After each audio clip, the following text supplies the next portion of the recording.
It's your investy bestie, Lakia Mack, and today we are discussing the pros and cons of investing in Section 8 rentals in Macon, Georgia. So, if you're considering investing in Section 8 rental properties in Macon, Georgia, you need to understand both the advantages as well as the potential challenges before diving in. In this video, I'll break down for you the pros and cons of Section 8 rentals in Macon so you can decide if it's the right investment for you. So let's get started with the basics. What is Section 8? Section 8, also known as the Housing Choice Voucher Program, is a government program that helps low-income tenants pay their rent. The government subsidizes a portion or all of the rent, paying the landlords directly. Tenants are still responsible for their portion of the rent based on their income level. So, what are some pros of investing in Section 8 rentals in Macon, Georgia? Number 1, guaranteed rent payments from the government. The biggest advantage is the U.S. Department of Housing and Urban Development pays the rent directly to the landlords. You don't have to worry about chasing tenants for rent. You don't have to worry about knocking on doors. As long as the unit meets the program standards, the payments are reliable. Great protection in times of economic downturns, when tenants might struggle to pay rent in a traditional rental. You remember back in 2020 when we had the pandemic and some tenants weren't able to pay their rent? Well, the people who were on Section 8, their rent was still paid. Number 2, high rental demand in Macon. Macon has a large population of tenants who qualify for Section 8 rental vouchers, ensuring consistent demands for rental. The waiting list for the vouchers are long, meaning the tenants are always looking for housing. Section 8 properties often experience lower vacancy rates compared to traditional rentals. Number 3, rent prices set at market rates. HUD, also known as the U.S. Department of Housing and Urban Development, sets fair market rents based on local rental market. In some cases, Section 8 landlords can charge higher than average rent depending on the neighborhood and property conditions.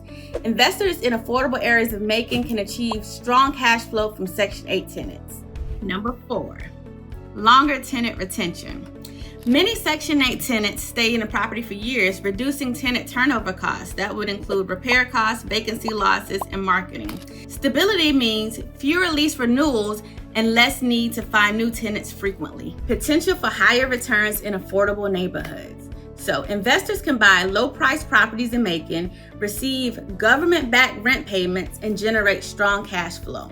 Some of the best Section 8 areas in Macon include East Macon, which has high demand for affordable housing. Bloomfield and Pleasant Hill is close to downtown, which offers potential appreciation. Now, I wouldn't be your investy bestie if I didn't also give you the cons of investing in Section 8 rentals in Macon. So, what are the cons of investing in Section 8 rentals in Macon, Georgia? Number 1, strict property inspections and compliance. Section 8 properties must meet HUD's housing quality standards before even being approved. Annual inspections can be time-consuming and strict, and if the property doesn't pass, rent payments can be delayed. So some common inspection issues would be peeling paint, plumbing issues, broken windows, faulty wiring, missing smoke detectors, broken door locks, unsafe stairs. Number 2, government bureaucracy and delays. The approval process for landlords can take weeks, sometimes even months before you receive your first payment. Rent increases must be approved by HUD, which can limit flexibility compared to traditional rentals. And also, the paperwork can sometimes be a headache when you're dealing with these local housing authorities. Number 3, rent caps and limited control over pricing. HUD sets the maximum rent limits based on fair market rents. So you can't just charge whatever you want. If the property is rapidly appreciating, your rental income may not keep up with the market rates. So the solution to this is to buy in low-cost areas with high rent to price ratios to ensure strong cash flow. And number 4, possible payment delays from housing authorities. Government agencies can take longer than expected to process paperwork and issue first payments.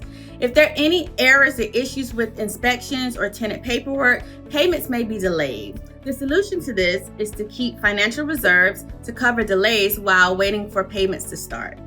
So, the final verdict. Is Section 8 investing worth it in Macon? Section 8 is great for the investors looking for guaranteed rent payments and long-term tenants, those looking to follow HUD's rules and property standards, investors focusing on affordable housing areas with high demand, and buyers who want consistent cash flow even during economic downturn.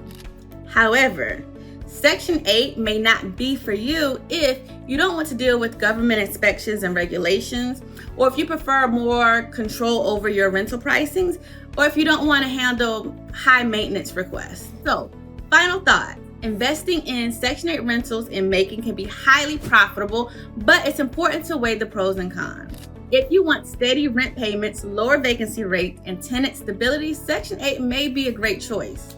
But if you don't want to deal with government red tape or inspections, you may want to explore other investment strategies. Let me know in the comments, would you invest in Section 8 rentals in Macon? Don't forget to like, subscribe, and hit that bell for more real estate investing tips. Thank you for watching. I'm your girl, your investy bestie, Lakia Mack, and I'll catch you in the next video.